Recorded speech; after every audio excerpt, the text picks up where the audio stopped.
Good morning class. Today we study the pin diagram of 8085 microprocessor. Last lecture we have studied the microprocessor of 8085 configuration. In this pin diagram, the 8085 microprocessor generate the 8 bits in a general purpose microprocessor that can the address 60 kilobytes 64 kilobytes of memory. It has a 14 pins. The pins of the chip can be grouped into the 6 group: data address, data bus, control signal, power supply, external initial signal, serial input output port. This is the 6 groups of pin diagram of 8085.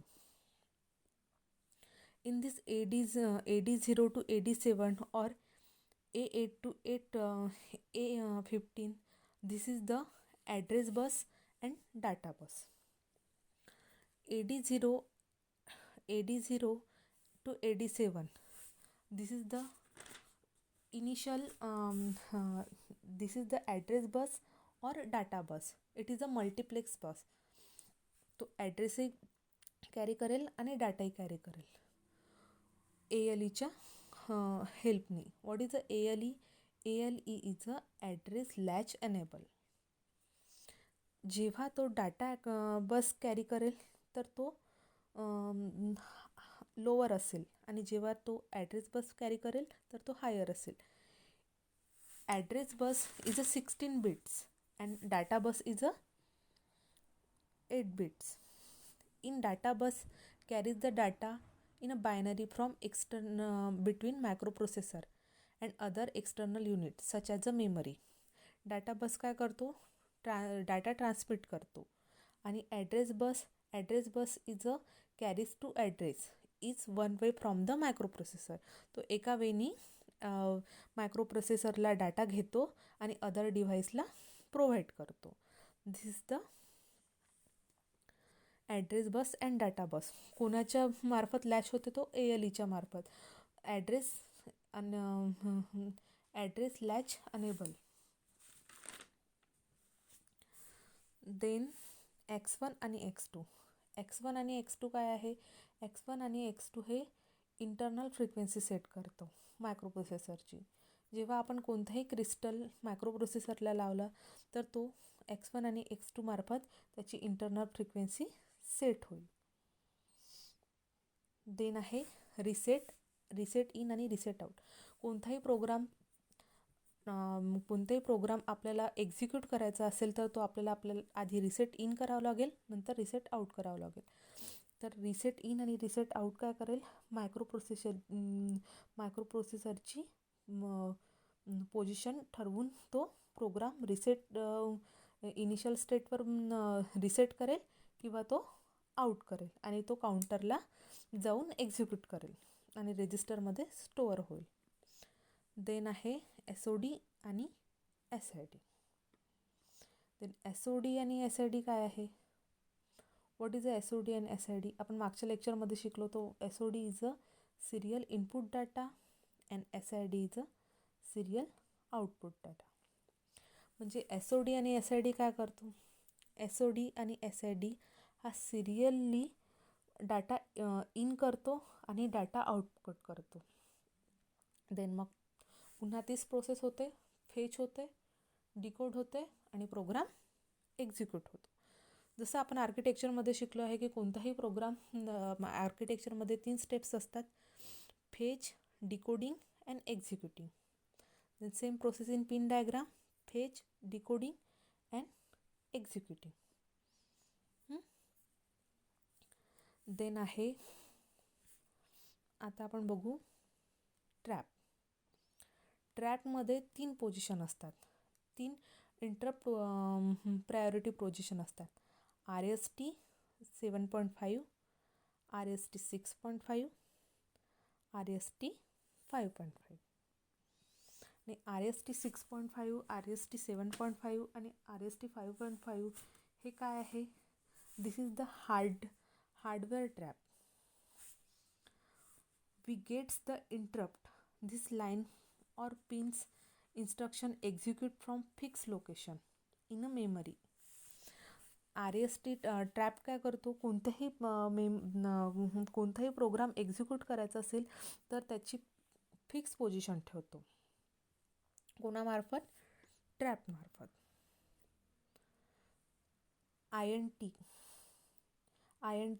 INTR is a lowest interrupt priority. मागच्या आपण लेक्चरमध्ये बघितलं होतं interrupt control काय करतो, micro प्रोसेसरमध्ये कोणतं काम करतो. जेव्हा कोणता प्रोग्राम आपला प्रोग्राम सपोज कोणता सुरू आहे आणि आपल्याला एखादी इन्स्ट्रक्शन पाहिजे असेल तर तो आधी आपण ती इन्स्ट्रक्शन घेऊ, पण तो प्रोग्राम आपला जाईल का नाही, तो प्रोग्राम पॉज करण्याचं काम इंटरप्ट करेल. देन मग तो आपण प्रोग्राम घेऊ आणि नंतर मग पुन्हा तो सेट करेल. सपोज आपण एक इन्स्ट्रक्शन घेतली, मूव B, A. आता ही इन्स्ट्रक्शन आपण घेतली तर काय होईल, आधीची इन्स्ट्रक्शन ती पॉज होईल आणि नंतर मग काय होईल, हा A मधला डाटा B मध्ये स्टोअर होईल आणि मग ALU मध्ये तो एक्झिक्यूट होईल. Then INTA. What is INTA? It is responsible in the form of acknowledgement in INTR signal. तो काय करेल, ॲक्नॉलेजमेंट ट्रान्समिट करेल INTRला. हे दोन्ही काम इंटरप्ट कंट्रोलरचं करतो. इन 8085 मायक्रोप्रोसेसरमध्ये 8-बिट मायक्रोप्रोसेसर आहे, तर INTA हा ॲक्नॉलेजमेंट सिग्नल INTRला पोचवण्याचं काम करतो. त्यानंतर आहे VSS आणि VCC. VSS is a ground position and VCC is a power supply. Without power supply और without ground position there is no connected in 8085 microprocessor. कोणतंही सर्किट शिकण्यासाठी आपल्याला ग्राउंड आणि पॉवर सप्लाय द्यावाच लागतो. कोणत्याही सर्किटमध्ये ग्राउंड हे कनेक्टेड असतो आणि पॉवर सप्लायसुद्धा कनेक्टेड असतो. तर आपण आपला हा इतका पोर्शन कवर झालेला आहे. AD0 to AD7, A8 to A15, then RST trapped, X1, X2, SOD, SID, VCC, VSS आहे. आता एकदा पुन्हा मी सांगते की AD0 to AD7 हे काय आहे, ॲड्रेस बस आणि डाटा बस कोणाच्या मार्फत कॅरी करतो, ALEच्या मार्फत. सेम A8 to A15 काय आहे, हा ॲड्रेस बस आहे. ॲड्रेस बस काय करतो, हा 16-बिट ॲड्रेस बस प्रोग्रामला देतो. कोणाच्या मार्फत, इंटरप्टच्या मार्फत. आणि मग तो ALUमध्ये काय केला जाईल, एक्झिक्यूट केला जाईल.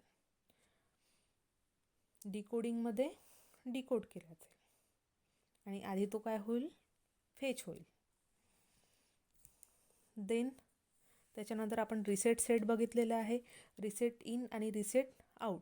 कोणताही प्रोग्राम सेट करण्यासाठी आपल्याला ह्या पिन्सची गरज भासेल. SOD is a serial output data, SID is a serial input data. X1 आणि X2 हे काय आहे, इंटरनल फ्रिक्वेन्सी सेट करण्याचं माध्यम आहे. कोणाचं, मायक्रोप्रोसेसरचं.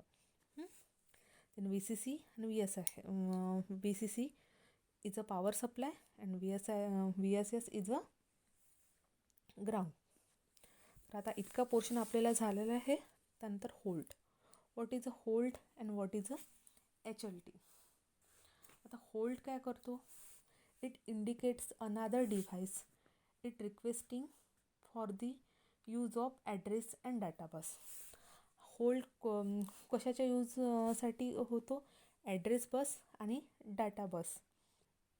Having receiving a hold request on a microprocessor release the bus.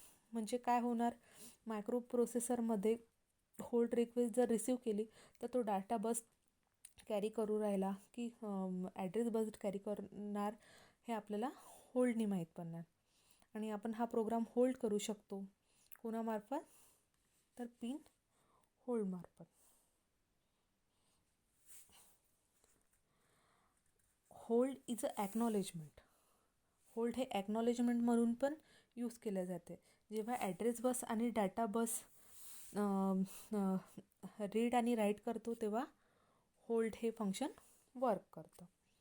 Then HLD. What is a HLD? It gives a acknowledgement. हे acknowledgement घेऊन कोणाला देणार? होल्डला देणार. It gives a acknowledgement in responsible to hold. As the hold signal is removed, HLD goes high and CPU takes control one buses and control line. म्हणजे HLD काय करेल? CPU मार्फत ॲड्रेस बस किंवा डाटा बस हे कंट्रोल करेल in acknowledgement. ठीक आहे. त्यानंतर मग आपलं हे इंटरप्ट आणि INTR आणि INT. आपण INTR बघितलेलं आहे, इंटरप्ट कंट्रोलर. इंटरप्ट कंट्रोलरचं काम काय आहे? कोणताही प्रोग्राम पॉज करण्याचा.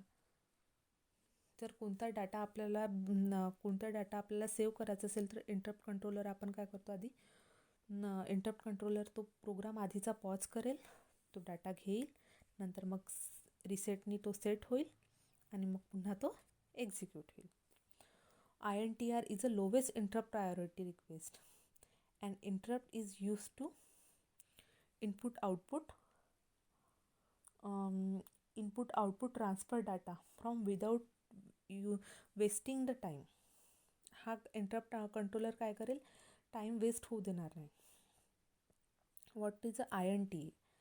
INTA response from the acknowledgement in a interrupt signal. INTA काय करेल? इंटरप्ट सिग्नलला ॲक्नॉलेजमेंट प्रोव्हाइड करेल. ठीक आहे. Then ready. आता हा रेडी फंक्शन कशासाठी यूज करतो? जेव्हा आपला कोणताही प्रोग्राम रेडी झालेला आहे, तो आपल्याला एक्झिक्यूट करायचा आहे की नाही, ती कोणती पिन सांगणार? Ready. Ready it is use by the microprocessor to check the ready for the peripheral, ready for the transfer the data or not. म्हणजे तो डाटा ट्रान्सफर होण्याच्या संभवतेत आहे की नाही, ती कोणती पिन डिस्कस करणार? रेडी. देन आता आहे input output S0 and S1. What is a input output memory? Input output मेमरीमध्ये जेव्हा इनपुट आउटपुट मेमरी लो असेल, S1 लो असेल आणि S0 लो असेल, तर तो ते स्टेटस काय दाखवणार? हेल्ड दाखवणार. जर इनपुट आउटपुट मेमरी लो असेल, S0 लो असेल पण S1 हाय असेल, तर मेमरी राईट होईल. आणि मेमरी जर इनपुट आउटपुट मेमरी हाय असेल, S1 हे लो असेल पण S0 हे हाय असेल, तर इनपुट आउटपुट मेमरी राईट होईल. जेव्हा इनपुट आउटपुट मेमरी लो असेल, हाय असेल आणि S0 हे लो असेल पण S1 हे हाय असेल, तर इनपुट मेमरी रीड होईल, इनपुट आउटपुट नाही होणार. तिन्ही हाय असेल तर तो इंटरप्टला जाणार आणि फक्त इनपुट आउटपुट मेमरी लो असेल आणि S1 S0 हे हाय असेल तर तो फेच होणार. ठीक आहे.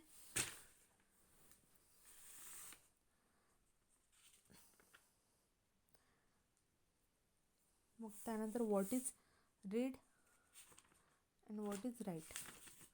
रीड काय करतो? रीड हे फंक्शन ID हे डाटा रीड करण्यासाठी वापरला जातो आणि WR हा डाटा राईट करण्यासाठी वापरला जातो मायक्रोप्रोसेसर 8085 आणि ALE हे काय आहे? Address latch enable. तो काय करतो? ALE हे मल्टिप्लेक्सचं काम करतो. ॲड्रेस पण कॅरी करतो आणि ॲड्रेस बस पण कॅरी करतो आणि डाटा बस कॅरी करतो आणि रेजिस्टरमध्ये सेव्ह करतो. So student, this is the pin diagram of 8085 microprocessor. Thank you.